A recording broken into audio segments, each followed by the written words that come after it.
बिस्मिल्लाहिर्रहमानिर्रहीम। अस्सलामु अलैकुम दोस्तों, उम्मीद करता हूँ आप सब लोग जहाँ होंगे खैरियत से होंगे और खुश होंगे।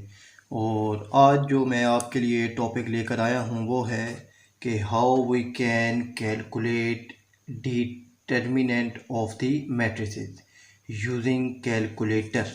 के कैलकुलेटर की मदद से हम लोग डिटर्मिनेंट किस तरह फाइंड करते हैं।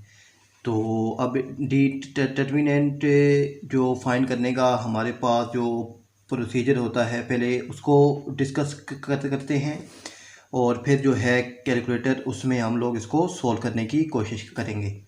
तो आज जो हमने कैलकुलेट करना है कैलकुलेटर में वो है 2/2 का जो मैट्रिक्स होता है हमारे पास, उसे कैलकुलेटर में किस तरह सॉल्व करते हैं। तो दोस्तों अब कैलकुलेटर में ये सॉल्व करने का मैं आपको इसलिए समझा रहा हूँ कि बाद वक़्त हमारे पास जो MCQs होते हैं या हमारा जो होता है क्विज़, उसमें हमारे पास जो टाइम होता है वो मिनिमम होता है, टाइम शॉर्ट होता है। तो टाइम को सेव करने के लिए हम लोग जो है कैलकुलेटर की मदद से डिटर्मिनेंट फाइंड करते हैं। तो मेरे पास दोस्तों एक मैट्रिक्स है ए, वो क्या है -4, 9, 7 और -5 है। तो डिटर्मिनेंट फाइंड करने का तरीका क्या होता है हमारे पास कि ये जो हमारे पास प्रिंसिपल डायगोनल होता है ये, तो इन दोनों को आपस में क्रॉस करते हैं तो 5 4 का क्या आ गया हमारे पास 20 आ गया। तो दोनों के साथ माइनस है तो माइनस माइनस प्लस हो गया। दरम्यान में फार्मूले का हमारे पास माइनस होता है और फिर जो सेकंड डायगोनल होता है इसको मल्टीप्लाई करते हैं तो 9 7 63। तो जब 63 में से मैंने 20 को माइनस किया तो मेरे पास -43 डिटर्मिनेंट आ गया। तो अब कैलकुलेटर में जो है हमारे पास विद इन फ्यू सेकेंड्स हम लोग इसको किस तरह फाइंड करते हैं। तो दोस्तों ये है मेरे पास कैलकुलेटर है, तो मैं थोड़ा सा जूम कर लेता हूँ इसको। तो दोस्तों ये मैंने इसको जूम कर लिया है। तो अब हम इसे सोल्व करते हैं। तो सबसे पहले कैलकुलेटर को आपने ऑन करना है, ये ऑन हो गया है। अब आपने जो है प्रेस करना है वो प्रेस करना है मोड को। जब आप मोड को प्रेस करते हैं तो चले मैं इसको उठाकर आपको समझा देता हूँ। तो जब आपने मोड को प्रेस किया तो ये देखें मेरे पास मुख्तलिफ स्टेटमेंट्स आ गई जिसमें कंप्यूटर भी है, स्टैटिस्टिक्स भी है, इक्वेशन भी हैं। तो सोन जब ये जो है 6 नंबर पे आप अगर गौर करें तो मेरे पास क्या है मैट्रिक्स लिखा हुआ है। तो आपने अब प्रेस कर देना है 6 को।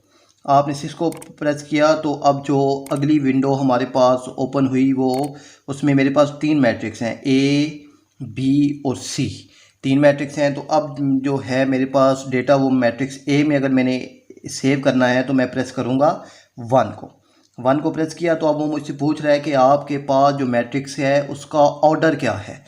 ऑर्डर तो हमारे पास जो मैट्रिक्स है इसका ऑर्डर देख लेते हैं। तो ये है दोस्तों मेरे पास मैट्रिक्स है, तो इसका ऑर्डर क्या है मेरे पास, इसमें मेरे पास 2 रोज़ हैं और 2 ही मेरे पास कॉलम्स हैं। तो इट्स मीन इसका जो ऑर्डर है मेरे पास वो 2/2 का ऑर्डर है। तो अब आप अगर कैलकुलेटर में देखें तो 2/2 का जो ऑर्डर है वो मेरे पास 5 नंबर पे है। अब आपने प्रेस कर देना है 5 को। आपने 5 को प्रेस किया तो अब आप मैट्रिक्स को इंटर करना है। तो जो मैट्रिक्स 1 है मेरे पास वो क्या है दोस्तों -4 है। तो आपने -4 इंटर किया। उसके बाद आपने जो इक्वल का बटन है इसे प्रेस करना है। इक्वल का बटन मैंने प्रेस कर दिया। तो अब ये जो है अगला मैट्रिक्स मेरे पास है 9। तो 9 इंटर करके फिर इक्वल का बटन प्रेस करना है। और अब मेरे पास जो नेक्स्ट है वो 7 है, 7 फिर इक्वल, फिर जो है नेक्स्ट वन वो क्या है मेरे पास -5। तो मैंने -5 इंटर कर दिया और इक्वल का बटन दबा दिया। इसके बाद आपने डेटा सेव करना है। तो डेटा सेव करने के 2 तरीके हैं, आप AC भी दबा सकते हैं और यहाँ से ऑन भी कर सकते हैं। तो मैं से ऑन पे क्लिक करता हूँ। अब दोस्तों अगर अब आपने प्रेस करना है शिफ्ट आपने प्रेस किया है। तो शिफ्ट प्रेस करने के बाद आप अगर मैं जो है नंबर 4 उसको गौर से देखें तो इसके ऊपर क्या लिखा हुआ है मैट्रिक्स।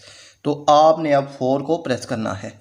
तो आपने 4 को प्रेस किया तो मेरे पास एक और जो विंडो है मैट्रिक्स की वो शो हो गई जिसमें डायमेंशन भी हैं, डेटा भी है, मैट्रिक्स A, B, C भी हैं, सो ऑन। मेरे पास के अंदर मुख्तलिफ़ किस्म के जो हैं मेरे पास जो आप कह लेंगे स्टेटमेंट मौजूद हैं। तो अब आपने चेक करना है कि आपने जो मैट्रिक्स सेव किया है वो उसके अंदर सेव भी है कि नहीं। तो ये नंबर 2 पे मेरे पास है डेटा, तो आप नंबर 2 को प्रेस करें।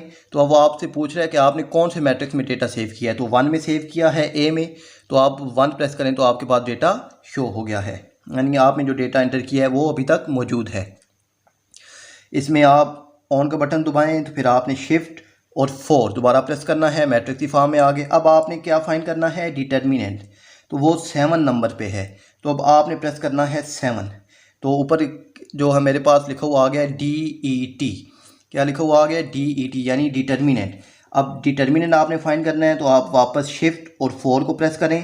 तो अब आपने कौन से मैट्रिक्स में डेटा सेव किया था, तो मैट्रिक्स ए में सेव किया है, तो ए का नंबर क्या है 3, आप 3 प्रेस कर दें और ये ब्रैकेट जो है फिर मैट्रिक्स ए आ गया, आप ब्रैकेट को क्लोज कर दें और इक्वल का बटन प्रेस कर दें। तो अब इसका डिटर्मिनेंट क्या आ गया मेरे पास -43।